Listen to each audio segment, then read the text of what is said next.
Hello, students. I hope you are all well. Yeah. Today, we are going to start with the next chapter, that is data handling. Uh, the previous chapter quadrilaterals वहीं तक आएगा जहां तक कराया है उसके अलावा नहीं आता. Okay, the last two exercise of the quadrilaterals are no longer in your syllabus. Okay, so don't get bothered with that. But all the theory that I have sent you in the videos previously about the types of quadrilaterals, you have to learn all that theory.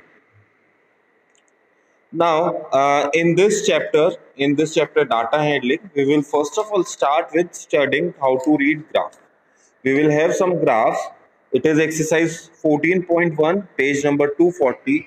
I want all of you students to bring out your book along with the video, okay, and see the photos in your book.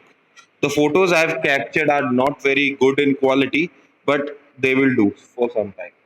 Okay, so I suggest all of you to come open your book to page number 240, exercise 14.1, and we will go through the questions one by one.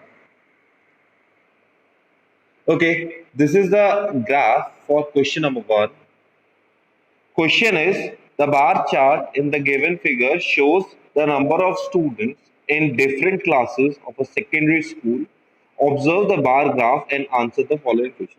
Question like this are quite easy. Okay, you just need to, based on your observation, answer the given question. Okay, we will do 2-3 questions. I will leave rest of the question to you to practice. So we will do first of all. This is question number one. First question is how many students are there in class 7? So okay, this is the graph for class 7, this one, and how many students are there in this class 7. Okay, I've made line this again problems. Okay, so this is the correct line. This is the line indicating.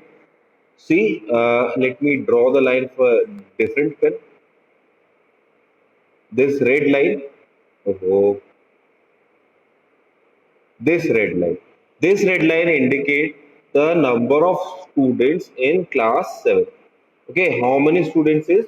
This is exactly between 350 and 400. This is 375. There are 375 students in class 7. Next question is asking how many more students are there in class 9 than in class 10. Question is asking us to find out the difference in the strength of class 9 and class 10. We have to find out the difference in the strength of students in class 9 and class 10. So there are 400 students in class 9 and there are 350 students in class 10. Their difference will be 50. Okay, easy na? Nothing much to be bothered about. Next is C part. What is the total number of students in class 11th and class 12th? You have to add the number of students in both class 11th and class 12th and find out the answer. So for class 11th, you have nearly 200, yes, exactly 200 students. And for class 10th, sorry, 12th, you have 175 students. So you have to add 200 and 175, that will be 375. Then the D part, okay, you can try all of this in your book as well. Okay, no need to draw these lines in your book, and you can just write the just use a scale to get the proper reading of the graph. Next is which class has the least number of students and what is the number? Okay, so in order to answer this question, we have to observe which of the rectangles, which of these pink rectangles is the smallest. So I can see this 12th class rectangle is the smallest and it has 175 students. Okay, it is easy, right? Let us do next question number 2. Question number 2 is uh, Observe the graph in the given figure and answer the following question. Based on this graph, you have to answer the questions given below. Okay, this is graph regarding Monday, Tuesday, Wednesday, Thursday, Friday, and Saturday, 7 days of the week. Number of absentees in the school. Okay, अभी तो school चल नहीं रहा, but when the school were on, के number of absentees. Oh, number of absentees. Number of absentees. How many students were absent at the time in the school? So we will start with what does the bar graph represent? Okay, so answer for the first question will be number of absentees in the school. Answer for the A part will be number of absentees, Absentees,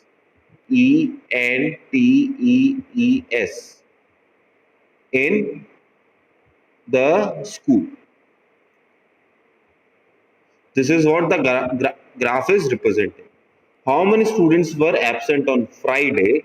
Okay, so on Friday, this is Friday, and we will draw a straight line.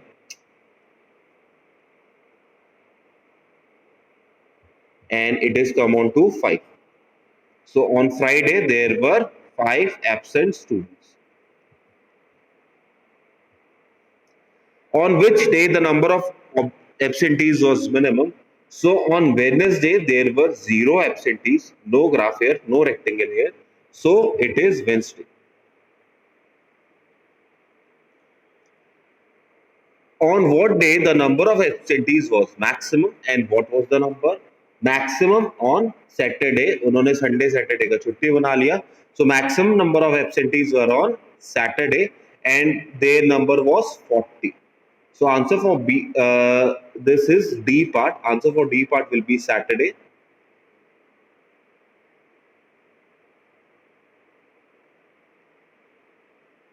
There were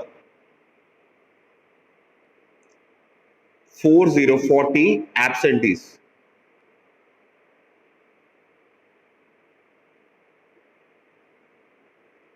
Okay. Next is how many more students were absent on Thursday than Friday. So you have to find the difference between the number of absent students on Thursday and that on Friday. So on Friday there are 5 absent students. On Thursday there are 15 absent students. How can I say that? I can say by observing the graph. That is what I am doing, and that is what you should do as well. So 15 minus 5 is 10. So there is a difference of 10 students between Thursday and Friday. Okay. Let us do one more question. Question 3. Okay. I will leave the remaining question for you to do in your homework copy.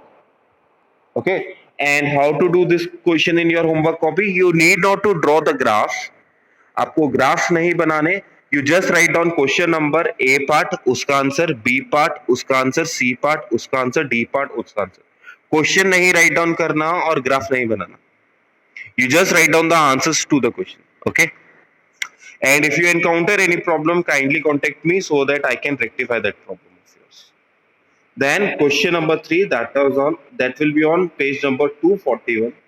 Question number 3 is the bar graph drawn in the given figure shows the sales of a department store on the first 6 days of a month. Observe the graph and answer the following question. On the basis of this graph, you have to answer all of these questions. Okay. So first question is on which day the sale was maximum and by how much? Okay. So how much was the sale? So first of all, we will observe which sale was maximum. We can see that this sale is maximum. This is 30,000. This is sale of 30,000. It happens on 4th.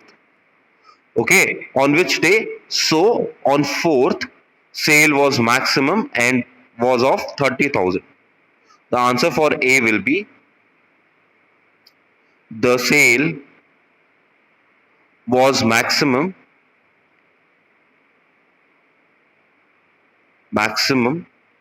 on 4th of the month. It was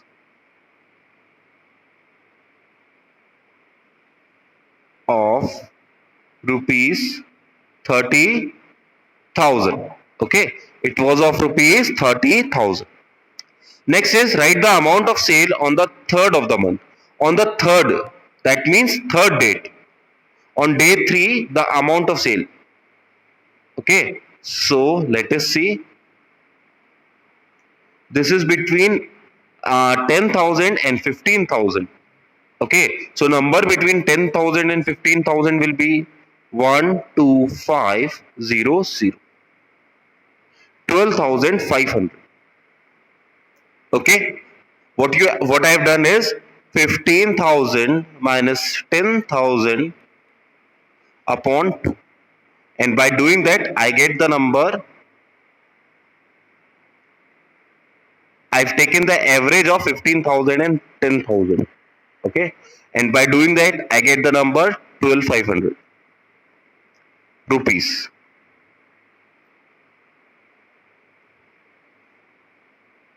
Next, see how much more sale was on 5th than on 3rd.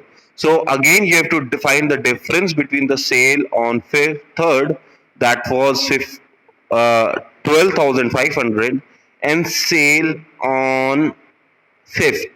Okay, on 5th your sale is 17,500, or sale on 3rd is 12,500. Your difference will be 5,000. Difference in sale will be rupees 5,000. Okay, in the same manner, write the total sale for the first 3 days of the month. So first 3 days are first, second, and third day. First day it is 10,000. Second day it is 25,000, 10,000, 25,000, 12,500. On adding all these, you will have 47,500 rupees. On the first 3 days, the total sale is of 47,500 rupees. Oh, this is 20,000. Sorry, this is 57,000. It was 20,000. I observed it incorrectly. Okay, don't make the same mistake. Your final answer is 57,500. Okay, so I guess in this manner you can do the rest of the question of this exercise. Try them. Okay, they are not that much difficult. They are very easy questions. Okay, then wait for the next video.